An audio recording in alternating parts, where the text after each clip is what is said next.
This is Agronomy Moment. I'm Wendell Cohen.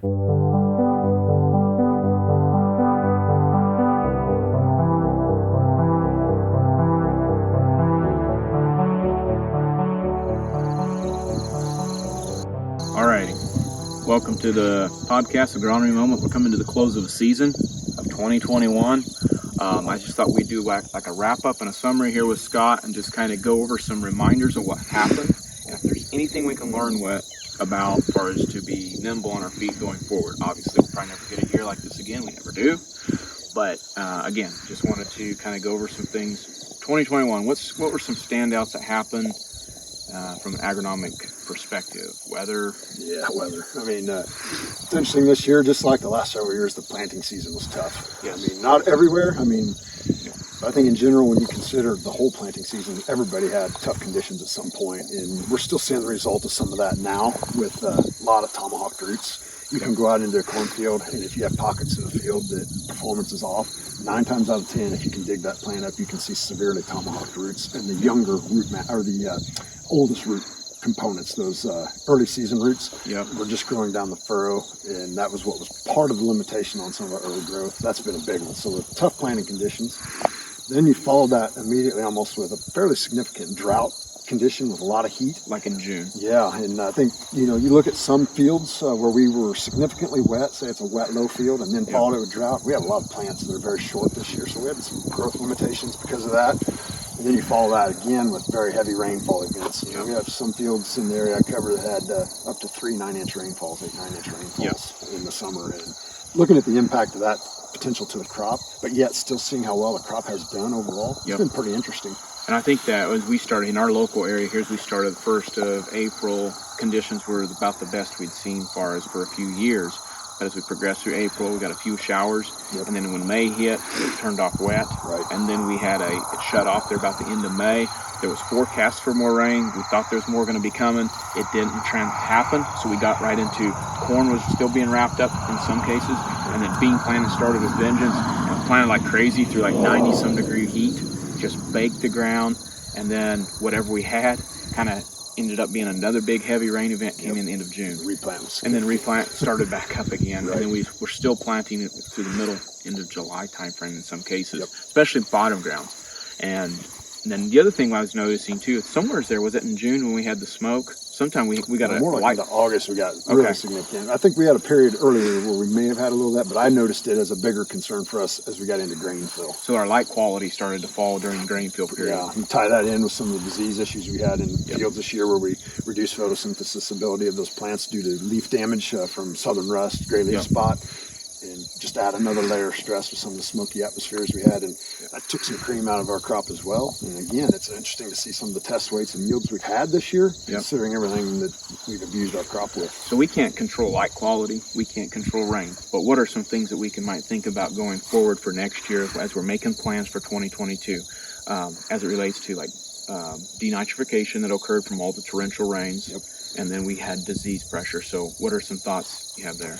Well, I think, again, starts off in the early season, making sure we're planting the packaged products. And whether your package is strictly based off genetics or if you base it off of maturity, just having a range of options out there because you never know what you're going to be dealt in those given years. But I think, again, what you brought up is having a great plan in place for management purposes of having a side dress opportunity available or being prepared for fungicide. You look at fungicide impact this year, it's huge. I've had a lot of guys rumbling 20 to 30 bushel yield differences between treated and non.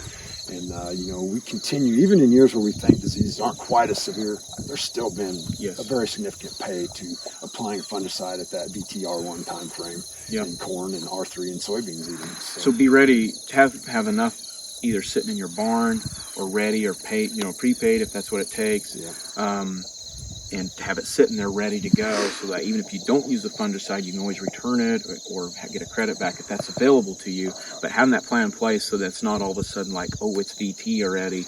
Who do I get? Where do I start calling? Especially on the rescue nitrogen component, is having somebody ready to be able to make that application. Have some discussions prior to needing that. Yeah, the spreader trucks are going to be very busy, and the sooner you get in line to do that, the more easy it is for that to happen last minute, because those rains are coming pretty quick sometimes. Yeah, especially last year. And make sure in my opinion is urea spread anytime after plant is best to have a stabilizer on it.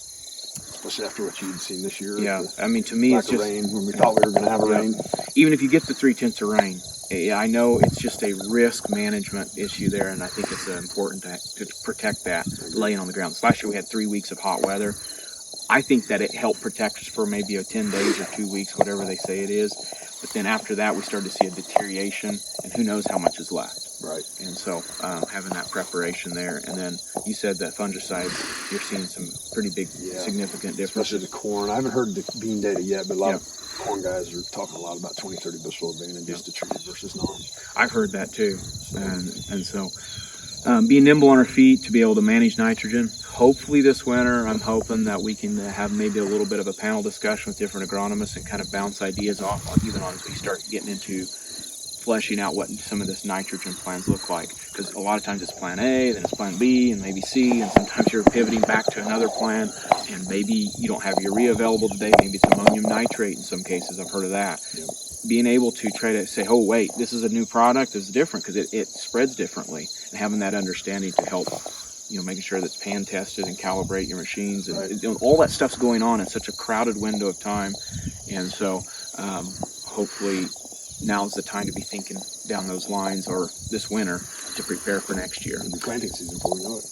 It's crazy how, we think Christmas is coming, we're not even done with beans. The beans still have ahead of us yet, but all of a sudden beans are done, Thanksgiving's here, then you got Christmas, and it's like January, and it's like, where's this winter going? Exactly. So hopefully we'll keep ahead of this curve. I know the issues we are facing this year too with commodities, with price inputs and all this cost, everything. It's a very uncertain time. So like it's still pretty sketchy on herbicides and things like that. Yeah. So making sure that you are as a farmer, making sure those are in place for next year. Also, soybeans, as we ripen down, I've noticed and been hearing this as well from others, soybeans ripening unevenly, I guess. You drive down any highway, and the geography I cover in almost every field, obviously like this plot area here is matured. It's evened on up, but in a lot of cases right now, as you move into maturity or as we've moved through it, you'll see the green strips. And I think in general, from what I'm seeing, is those greener strips are typically the lower yielding, higher stress components of the field where maybe we had extra water standing. And those plants, I don't think are carrying as much of a yield load. And as we moved into the late season here, plants are still photosynthesizing. They have extra resources in those stressed plants with lower yield. They're staying greener longer than the ones that have the bigger yield load. But in general, what I find is you drive by that field another week later, and they've pretty well evened up. I don't expect to see a massive issue with uneven maturity causing harvest issues. Okay. Like we do in a significant drought year sometimes, where you have almost no yield in those really bad areas. Those plants will really stay green. These plants still have good yields in them, just not quite as high as the areas that appear to be maturing quickly. And because one of the concerns I have is that like last year we went out there and there was still green leaves in the plants, and we were talking 10% moisture on the beans. And so hopefully I don't want to get into that again. That's a difficult way to harvest. It'll be interesting. I don't think we'll have that, knock on wood, but it'll be interesting to see how it turns out. You are seeing some other diseases though in soybeans as beans shut down. They're starting to be obviously attacked by this. Well, you can see how humid it is today. Right. And what are you seeing out there? Well, one thing that you start to be able to see when the plants are browning up like this and getting very mature is you shave off the skin of the plant near the soil line, and there's a lot of Phomopsis diportha complex or pod and stem blight, as well as some charcoal rot in some areas, especially areas that had been significantly drier. You see a lot more charcoal, and that's a general graying of the interior of that stem. And when you get to those patches where the pod and stem blight's been pretty severe, the plants will look very good. It looks like there's a lot of yield, but there'll be some pods that aren't quite as full, or you'll have one or two beans within a pod where the other one didn't ever really fill correctly. And so there is some Phomopsis seed decay, I believe, in some of these pods as well, but some of those diseases have come in and maybe taken the cream out of a few fields just a little bit. And as you skin away that, you can see the pencil drawings on the stem, and that kind of reveals some line tracing, pencil line tracing from the pod and stem blight. Okay. I can give you a picture. Maybe you can bolt that into the video. Yep, absolutely. Anything else before we wrap up 2021 from an agronomic standpoint? I think we are closing this down. Hopefully we have time. This is something I hope through the fall and winter, maybe we'll come up with some more information, stuff to keep rolling out. But from an agronomy, crop update, This is 2021. We're closing down. Thank you. Thanks. If you need help with your operation, go to topagservices.com/signups to receive alerts. This is Agronomy Moment.